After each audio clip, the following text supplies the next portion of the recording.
राधे कृष्णा हरि भक्तों, आप सबका फिर से स्वागत है हमारे चैनल कृष्णदासी प्रीति में। आज है सोम प्रदोष व्रत कथा। आइए सुनते हैं। भोलेनाथ की जय। प्रिय श्रोताओं, आज है कार्तिक मास के शुक्ल पक्ष की त्रयोदशी तिथि और आज है सोम प्रदोष व्रत की आज त्रयोदशी तिथि सुबह 5:08 से प्रारंभ होकर अगले दिन सुबह 2:05 पर समाप्त होगी सुबह। इसीलिए 3 नवंबर सोमवार को ही केवल सोम प्रदोष व्रत रखा जाएगा। और सोम प्रदोष व्रत में प्रदोष काल में भोलेनाथ की मुख्य पूजा होती है। तो आज सूर्योदय का समय भी होगा 6:37 पर, सूर्यास्त का समय होगा 5:43 पर।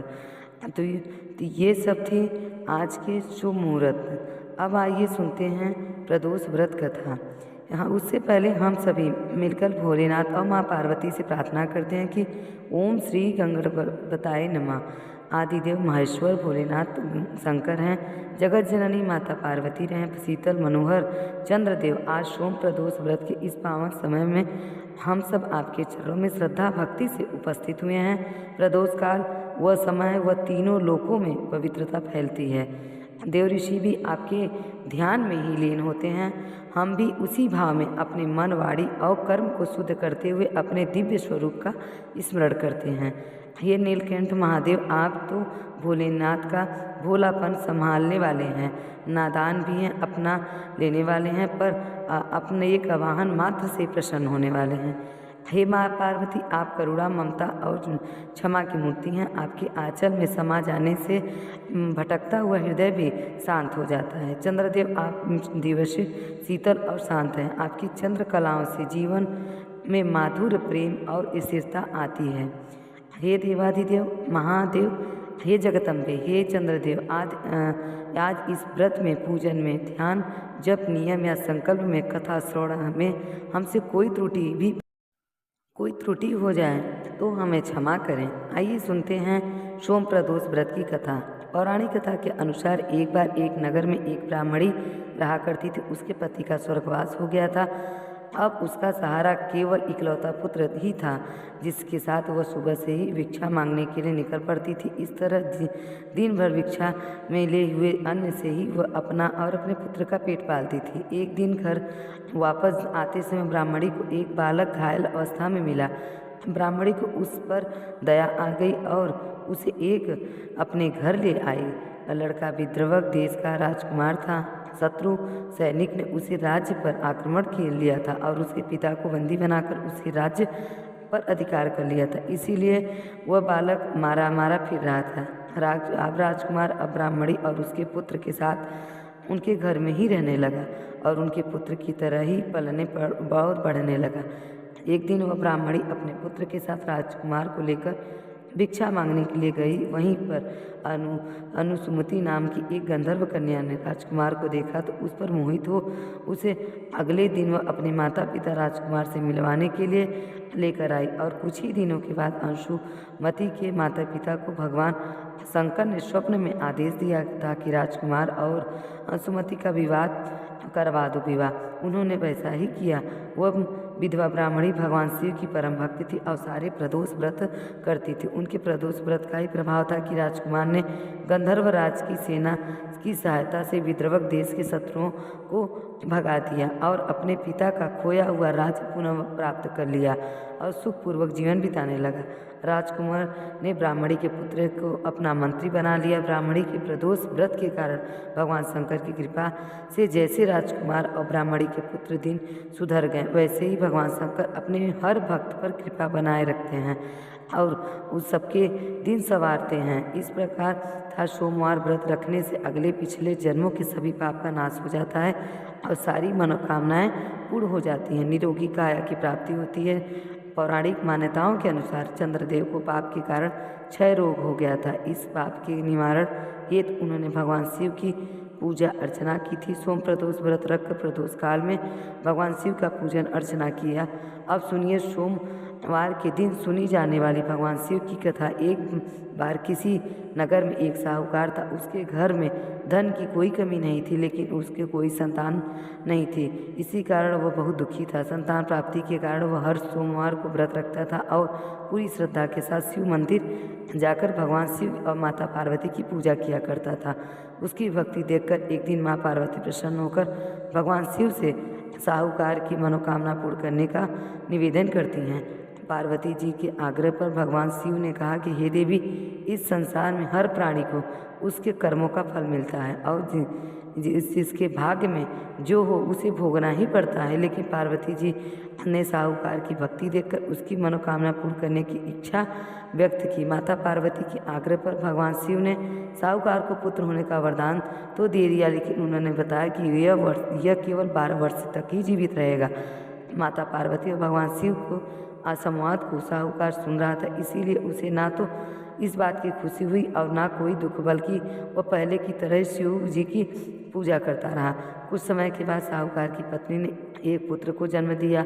जब तक वह बालक 11 वर्ष का हुआ तो उन्हें पढ़ने के लिए काशी भेज दिया गया। साहूकार ने अपने पुत्र को मामा के साथ बुलाकर उसे बहुत सारा धन देते हुए कहा कि तुम इस बालक को काशी पढ़ने के लिए लेकर जाओ। तुम लोग रास्ते में यज्ञ कराते जाप और ब्राह्मणों को भोजन दक्षिणा देते हुए जाना। दोनों मामा भांजे इसी तरह यज्ञ कराते और ब्राह्मणों को दान दक्षिणा देते काशी नगर निकल पड़े।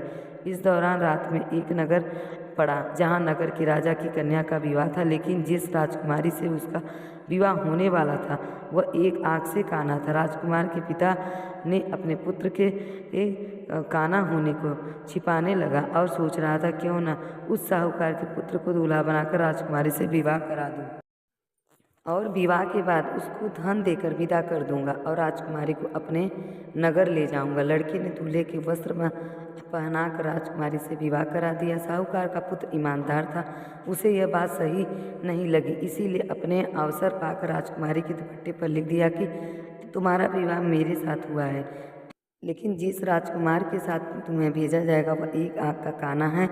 मैं तो काशी पढ़ने जा रहा हूँ। जब राजकुमारी ने चुन्नी पर लिखी बातें पढ़ी तो उसने अपने माता पिता को यह बात बताई। राजा ने अपनी पुत्री को विदा नहीं किया, फिर बारात वापस चली गई। दूसरी ओर साहूकार का पुत्र और उसका मामा काशी पहुंचा और वहां जाकर उन्होंने यज्ञ किया। जिससे दिन साहूकार का पुत्र 12 वर्ष का हुआ, उस दिन भी यज्ञ का आयोजन था। लड़के ने अपने मामा से कहा कि मेरी तबीयत कुछ ठीक नहीं है। मामा ने कहा तुम अंदर जाकर आराम कर लो। भगवान शिव के वरदान अनुसार कुछ ही देर में उस बालक के प्राण निकल गए। मृत्यु भांजे को देखकर उनके मामा ने विलाप करना शुरू कर दिया। संयोगवश उसी समय भगवान शिव और माता पार्वती उधर से जा रहे थे। पार्वती जी ने भोलेनाथ से कहा कि स्वामी, मुझे इसके रोने का स्वर सहन नहीं हो रहा है, आप कृपा करके इस व्यक्ति के कष्ट को अवश्य दूर कीजिए। जब भगवान शिव मृत बालक के समीप गए तब वो बोले कि यह उसी साहूकार का पुत्र है जिसे मैं 12 वर्ष होने का वरदान दिया था। आज अब इसकी आयु पूरी हो चुकी है। लेकिन मातृभाव के विभोर माता पार्वती जी कहने लगी कि महादेव, आप इस बालक को और आयु देने की कृपा करें, नहीं तो इसके वियोग में इसके माता पिता भी तड़प तड़प कर मर जाएंगे। माता पार्वती के पुनः आग्रह पर भगवान शिव ने उस लड़के को जीवित होने का वरदान दिया। शिव जी की कृपा से वह लड़का जीवित हो गया। शिक्षा पूरी करके लड़का मामा के साथ अपने नगर की ओर वापस चल पड़ा। दोनों चलते चलते उसी नगर में पहुँचे जहाँ उसका विवाह हुआ था। उसी नगर में उन्होंने यज्ञ का आयोजन किया। उस लड़के के ससुर ने उसे पहचान लिया और महल में ले जाकर उसकी खूब स्वागत किया और अपनी पुत्री को धूमधाम से विदा किया। इधर साहूकार और उसकी पत्नी भूखे प्यासे रहकर अपने बेटे की प्रतीक्षा कर रहे थे। उन्होंने प्राण कर लिया था प्रण की मैं अगर मेरा बेटा नहीं आया तो मैं अपना ये जीवन समाप्त कर लूँगा। यह सोचकर उसने यह त्याग देने की संकल्प लिया था, परंतु अपने बेटे के जीवित होने का समाचार पाकर वह बेहद प्रसन्न हुआ। उसी रात भगवान शिव ने साहूकार के स्वप्न में आकर कहा कि हे श्रेष्ठी, मैंने तेरे सोमवार के व्रत के और व्रत कथा सुनने से प्रसन्न होकर तेरे पुत्र को लंबी आयु प्रदान की है। इसी प्रकार जो कोई सोमवार व्रत करता है या कथा सुनता है और पढ़ता है, इसके सभी दुख दूर होते हैं और सभी मनोकामनाएं पूर्ण होते हैं। सभी प्रेम से बोली भोले शंकर भगवान की जय, माता पार्वती की जय। जिन्होंने श्रद्धा से सोमवार का व्रत किया है वह पावन कथा सुनी और भगवान शिव का पूजन किया, उसके जीवन का समस्त दुख दूर हो, शोक और संकट दूर होते हैं। यह व्रत न केवल सांसारिक सुखों को प्रदान करता है बल्कि भगवान शिव की अपार कृपा से आत्मिक शांति, मोक्ष और चिर सुख की प्राप्ति भी कराता है। अब सुनिए, हम सब संपूर्ण और सच्चे मन से भगवान से प्रार्थना करते हैं। नीलकंठ भगवान शिव आप भोले हैं, दयालु हैं, आशुतोष हैं।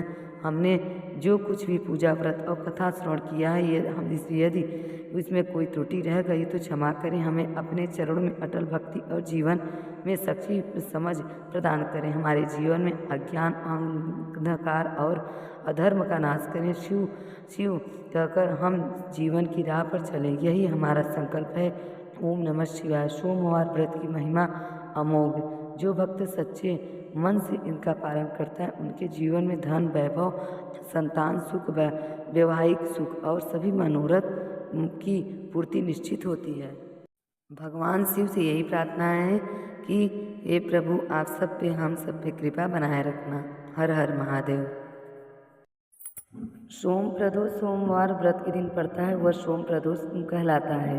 सोमवार को भगवान शिव का दिन माना जाता है, अतः इस दिन प्रदोष व्रत रहने से सभी मनोकामनाएं पूर्ण होता है और इसकी महत्व और भी अधिक बढ़ जाती है अगर सोमवार के दिन सोम प्रदोष पड़ता है। सोम प्रदोष व्रत कथा आप सबको अच्छी लगी हो तो प्लीज़ मेरे वीडियो को शेयर करें और कमेंट में हर हर महादेव लिखना ना भूलें।